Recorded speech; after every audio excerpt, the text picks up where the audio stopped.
Welcome to Question This, a show where we ask you 3 questions on a specific topic to evolve your worldview and to question what you think you know.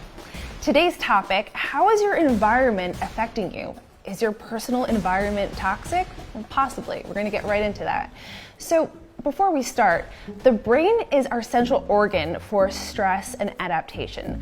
The social environment and as well as the physical environment have these powerful effects on the body and the brain through the neuroendocrine, autonomic, and the immune system. So, is this all just in your head? Well, yes and no.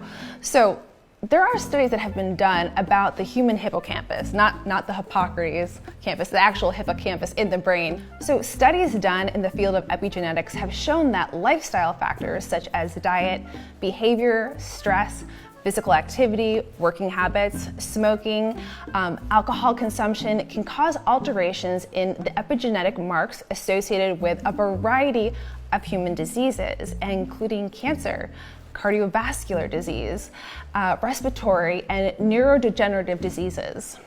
So the question I want to ask you today is your environment a supporter of you, or is it a detractor? And these are 3 questions that you can ask yourself to get a better idea of where you're at on this topic.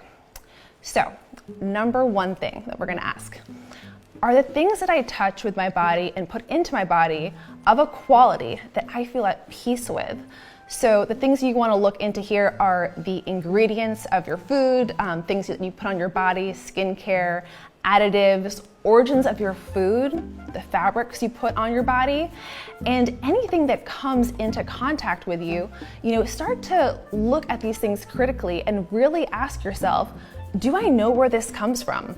Is this food that is this a food that I've grown? Okay, in that case, you very much know where it's come from. Or is this something that I purchased from a store? It has a long lineage of things that I don't know where it is actually related to. And number 2, this is something you may be thinking of less. What kind of environment are you taking in with your eyes, with your ears? What are the things that you are listening to? What are the things that you are paying attention to visually within your environment? And something that I think is good to do here is to think about these things, but then also pay attention to your emotional state after you have been, let's say, listening to something specific, watching something specific. Maybe that's a show that you seem to watch all the time, but then later on in the day, you're like, why am I feeling, maybe not as good as I was before? And these are things that, we do day to day, but we often don't associate it with something in our environment that has actually played as a trigger to that change in emotional state. And the last question, number 3, is: are the people that are in my environment ones that enhance my life journey?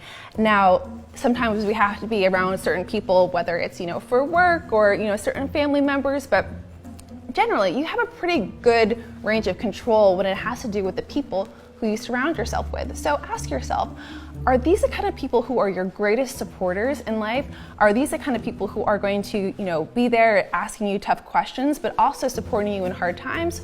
Or are these people on a different journey in life? And sometimes when people are on a different journey, it's okay to let them go on this path and for you to go on yours.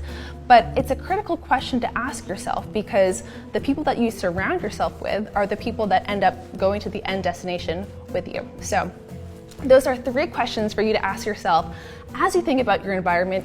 Is your environment toxic? Is it really supporting your best area of health? Until next time, this is Question This.